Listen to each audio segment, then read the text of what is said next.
नागरिक छोड़कर नागरिक छोड़कर समाजवादी पार्टी भारतीय जनता अखिलेश यादव जिंदाबाद। तो क्या ये माना जाए कि जैसे अनुप्रिया पटेल हुई, हाँ, ये जो है इनका ग्रोथ गिरा है, ये चुनाव में जो है एक सीट हारी हैं, एक सीट पे अंतर कम रहा है और इन्होंने पत्र भी लिखा है कि नौकरियों में शासन को पत्र लिखा है कि नौकरियों में जो है अनदेखी जो हो रही है उसके तहत, तो क्या लगता है आपको 2027 से पहले अनुप्रिया पटेल भी समाजवादी पार्टी के साथ आ सकती हैं? अपने नौजवानों के लिए, अपनी महिलाओं के लिए, अपने पिछड़ों के लिए, दलितों के लिए, अल्पसंख्यक के लिए, आबादी के लिए, और साथ ही साथ हम कहते हैं कि जो अगड़े जो इनसे परेशान हैं वो भी हमारे साथ हैं।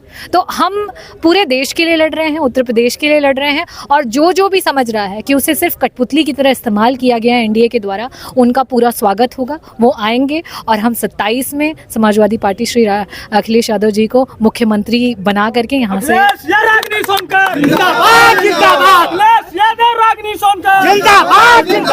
तो संजय निषाद और ये राजभर भी रहेंगे उसमें शामिल कि ये लोग को सब साथ नहीं लेना है? देखिए, अपॉर्चुनिस्टिक लोगों की बात नहीं हो रही है। आज मैंने जब भाषण दिया तो भी मैंने कहा कि कुछ व्यक्तिवाद लोग होते हैं, कुछ अवसरवाद लोग होते हैं। तो व्यक्तिवाद लोगों को तो हम समझा सकते हैं, उन्हें चीज़ें बता सकते हैं, लेकिन जो अवसरवादी हैं उनसे हमें बच के रहना पड़ेगा। कि पल्लवी पटेल थोड़ा सा राज्यसभा चुनाव से नाखुश दिख रही थी, बोल रही थी, क्या वो पीडीएम छोड़ के फिर आप लोगों के साथ जो है इंडिया के साथ जुड़ रही हैं कि अभी कुछ है?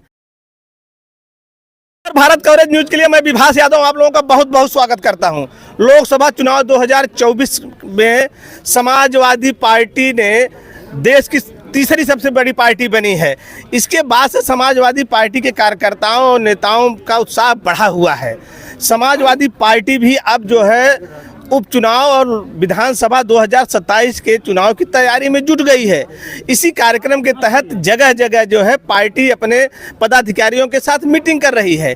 मछली शहर में भी समाजवादी पार्टी की विधायक डॉक्टर रागिनी सोनकर अपने कार्यकर्ताओं के साथ आज एक बैठक की है और बैठक में उनकी क्या चर्चा हुई और तमाम मुद्दों पे हमारी उनसे बातचीत होगी। विधायक जी, स्वागत है हमारे चैनल पे आपका। जी धन्यवाद विभास जी, आपने स्वागत किया। विधायक जी, अभी तो कहा जाता था कि भारतीय जनता पार्टी जो है चुनावी मोड में रहती है। अभी लोकसभा का चुनाव संपन्न हुआ है, 2027 के तहत जो है आप लोग भी जो है कार्यकर्ताओं के बीच में बैठक शुरू कर दिए हैं। ये बैठक का क्या मेन मकसद है, क्या हो रहा है?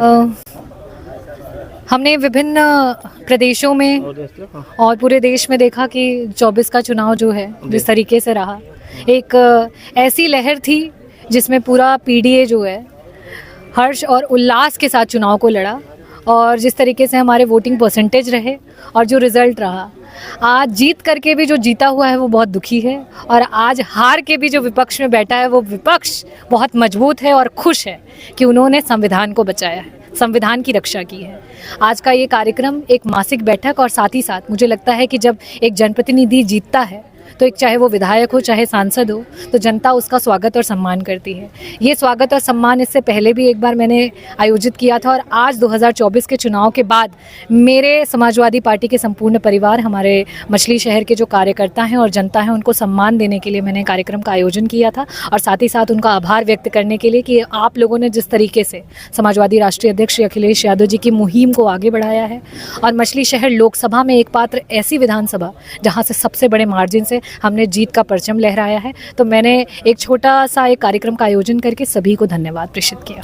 तो क्या अब रणनीति 27 की भी चालू हो गई है, कार्यकर्ताओं को कसने की तैयारी हुई है? क्या मैसेज आपने दिया है कार्यकर्ताओं को? दरअसल मुझे मैसेज देने की ज़रूरत नहीं है, मछली शहर की जनता को और साथ ही साथ कार्यकर्ताओं को। यहाँ कार्यकर्ता मुझे मैसेज देते हैं और बताते हैं कि दीदी हमें यहाँ चलना है, इनके पास जाना है, हमें इनसे बात करनी है, ये इस समाज के लोग हैं और इनके इस तरीके की प्रॉब्लम्स को झेल रहे हैं, इतने दिनों से झेल रहे हैं, इन्हें किस तरीके से मदद करी जाए। तो जब भी इस तरह के मीटिंग्स होती हैं, हमारे लोग होते हैं और यहाँ पे एक आपस में 2 वे कम्युनिकेशन होता है, जिसमें वो बताते हैं कि कहाँ पे किस तरीके की प्रॉब्लम्स हैं और उसको किस तरीके से हम एड्रेस कर सकते हैं। कल आपने मेडिकल कॉलेज का निरीक्षण किया और एक विधायक हो कि आप काफ़ी लगभग 2.5 से 3 घंटे तक वहाँ रहीं। ये क्या क्या देखा वहाँ, आप जो है हमारे दर्शकों को बताइए, क्या चीज़ें थी, क्या खामियां आप पाई? क्या उसमें ये है कि मुद्दा भी आपने जो है समाचार पत्रों में है कि आप मुद्दा विधानसभा में उठाएंगे? क्या चीज़ें थी ऐसी, क्या है होनी चाहिए? मैं लमसम विभास जी करेक्ट करूँगी आपको, 3.5 घंटे थी, और बतौर डॉक्टर्स किसी को हॉस्पिटल में 3.5 घंटे रहना बहुत बड़ी बात नहीं है, लेकिन मैं बहुत गौरवान्वित महसूस करती हूँ अपने आप को कि मछली शहर से हमारे बहुत सारे सीनियर लीडर्स और बहुत सारे हमारे कार्यकर्ता थे जो मेरे साथ वहाँ पे थे, और वो भी 3.5 घंटे मेरे साथ वहाँ पे उन्होंने एक एक चीज़ का निरीक्षण किया और मेडिकल कॉलेज का किस तरीके से सरकार के द्वारा जनपद को और प्रदेश को और देश की लोगों को बेवकूफ़ बनाया जा रहा है, उसका साक्षात हमने दृश्य देखा वहाँ पे। आज समाचार पत्रों में एक खबर बड़ी सुर्खियां में है कि जो आपने वादा किया था, आप कहती भी थी कि मछली शहर में जो है नेत्र आँख का अस्पताल, वो उसकी स्वीकृति मिल गई है। तो ये जया बच्चन जी ने दिया है अपना, तो आपने कैसा प्रयास किया था, फिर किस तरह हो पाया, क्या चीज़ें थी, आपने उन्होंने वादा कहाँ किया था क्या? देखिए, जब हम मेडिकल कॉलेज के निरीक्षण के लिए गए थे तो पहली बात तो उसकी गुणवत्ता जो है वो बहुत ही ख़राब है जी। 500 समथिंग करोड़ का बजट है उसका, 500 करोड़ का, लेकिन जिस तरीके की कंस्ट्रक्शन क्वालिटीज़ हैं, अभी तक हम कोई भी पेशेंट आईपीडी का वहाँ रेफ़र नहीं कर सकते हैं, कोई सुपर स्पेशलिटी नहीं है। और मैं वहाँ इस वजह से गई थी क्योंकि वहाँ पे बच्चे जो थे वो धरने पे थे, मेडिकल कॉलेज के बच्चे, और उनके पास मूलभूत सुविधाएं नहीं हैं, उनके पास स्वच्छ पेयजल नहीं है, उनके पास बिजली नहीं है, उनके हॉस्टल्स में वॉशरूम में पानी नहीं है। यहाँ तक कि बच्चे जो हैं, ये तीसरा बैच है, और वो ये कहते हैं कि दीदी हमारे जो 3 साल से जितना कचरा अगर हमारा हुआ होगा तो वो कचरा डिस्पोज नहीं होता है, वो हमारे ही हॉस्टल के इर्द गिर्द फेंका गया है 3 साल का कचरा। आप सोचिए, जो पूरे देश को स्वस्थ बनाने वाले डॉक्टर्स आज खुद डेंगू, मलेरिया, टाइफॉइड जैसी बीमारियों से जूझ रहे हैं, जौनपुर जनपद के मेडिकल कॉलेज की ये देन है। तो ये चीज़ों का चेहरा हमने कल 3.5 घंटे जब हम घूमे तो उसको देखा है। उसके अलावा भी बहुत सारी लंबी बातें हैं, और मैं कोशिश करूंगी कि सत्र में जौनपुर की आवाज़ बन करके, उत्तर प्रदेश की आवाज़ बन करके, स्पेशली मेडिकल फ्रेटर्निटी के साथ जिस तरीके का खिलवाड़ हो रहा है और जनता के स्वास्थ्य के साथ जिस तरीके का खिलवाड़ हो रहा है, उन बातों को मैं सदन में रखूँ। और साथ ही साथ आपने पूछा कि आई हॉस्पिटल के लिए मैं बहुत प्राउडली ये कह सकती हूँ कि जिस समय मेरा चुनाव प्रचार था उस समय मछली शहर की जनता के बीच में माननीय राज्यसभा सांसद जया बच्चन जी आई थी, और उन्होंने कहा था कि आपके बीच में एक ऐसा कैंडिडेट है, वेल एजुकेटेड है, एम्स से पढ़ी हुई डॉक्टर है और नेत्र विशेषज्ञ है, अगर आप लोग इसे जिताते हैं, मुझे वादा करिए तो मैं यहाँ पे आई हॉस्पिटल बनाने के लिए फ़ंड दूंगी। और हमारे लोगों ने सिर्फ मुंह से वादा नहीं किया, बूथों पे लड़ करके मुझे विजयी बनाया, और साथ ही साथ हम फंड लेकर के आए हैं।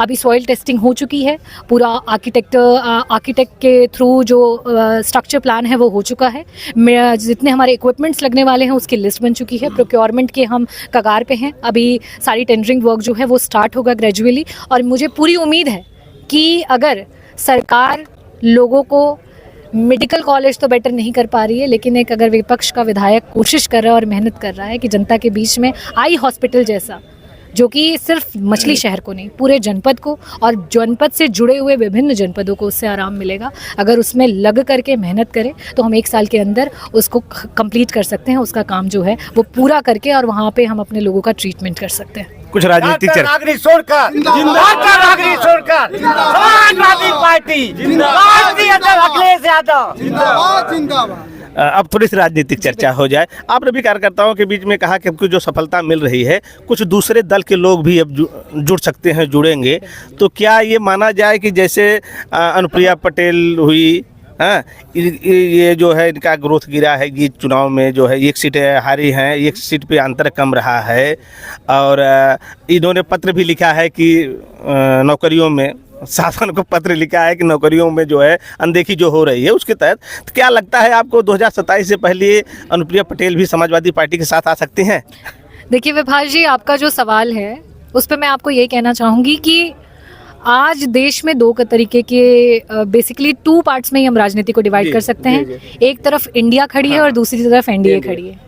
एनडीए की सरकार हमने देखी, सेंट्रल में ये उनका 3रा कार्यकाल है, स्टेट की सरकार हम देख रहे हैं। उन्होंने पीडीए को इस तरीके से खड़ा किया कि सिर्फ अपने वोट बैंक्स बनाए, लेकिन नेताओं को कभी नेता नहीं बनने दिया।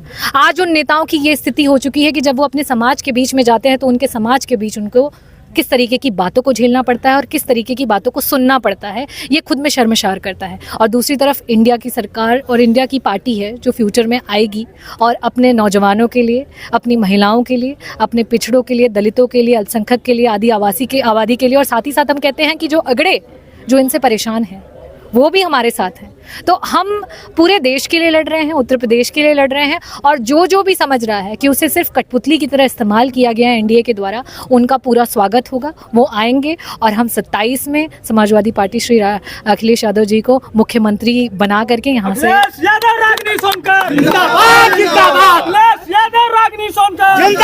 जिंदाबाद। तो संजय निषाद और ये राजभर भी रहेंगे उसमें शामिल, कि ये लोग को सब साथ नहीं लेना है? देखिए, अपॉर्चुनिस्टिक लोगों की बात नहीं हो रही है। आज मैंने जब भाषण दिया तो भी मैंने कहा कि कुछ व्यक्तिवाद लोग होते हैं, कुछ अवसरवाद लोग होते हैं। तो व्यक्तिवाद लोगों को तो हम समझा सकते हैं, उन्हें चीज़ें बता सकते हैं, लेकिन जो अवसरवादी हैं उनसे हमें बच के रहना पड़ेगा। अंतिम सवाल ये है कि पल्लवी पटेल थोड़ा सा राज्यसभा चुनाव से नाखुश दिख रही थी, बोल रही थी, क्या वो पीडीएम छोड़ के फिर आपके लोगों के साथ जो है इंडिया के साथ जुड़ रही हैं, कि अभी कुछ है? आप तो भाई साथ रहती हैं, पार्टी के साथ हैं, क्या देख रहे हैं? देखिए, सारी तीखी नोकझोंक जो थी वो 2024 के चुनाव के पहले हुई थी, और उसके बाद अभी तक चुनावी माहौल था। उसके बाद रिजल्ट्स आए, रिजल्ट्स के बाद अब सत्र शुरू होगा।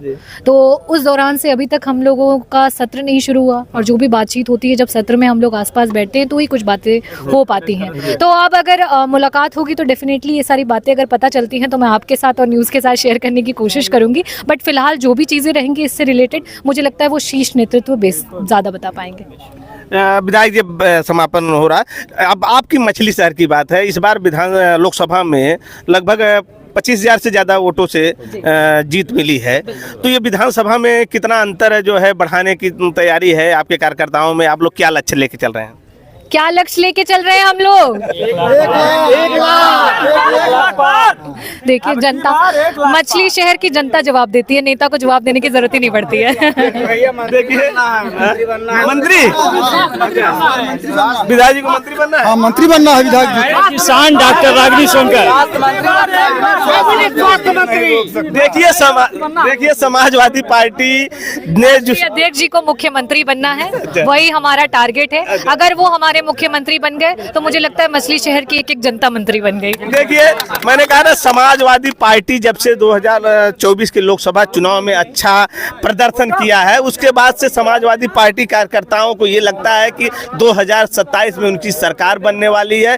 विधायक जी का भी यही कहना है कि उनका लक्ष्य है कि अखिलेश जी को मुख्यमंत्री बनाना, लेकिन उनके कार्यकर्ता ये कहते हैं कि इस बार रागिनी सोनकर जो है मिनिस्टर बनेंगी। इस वीडियो में बस इतना ही। नमस्कार, जय हिंद, जय भारत।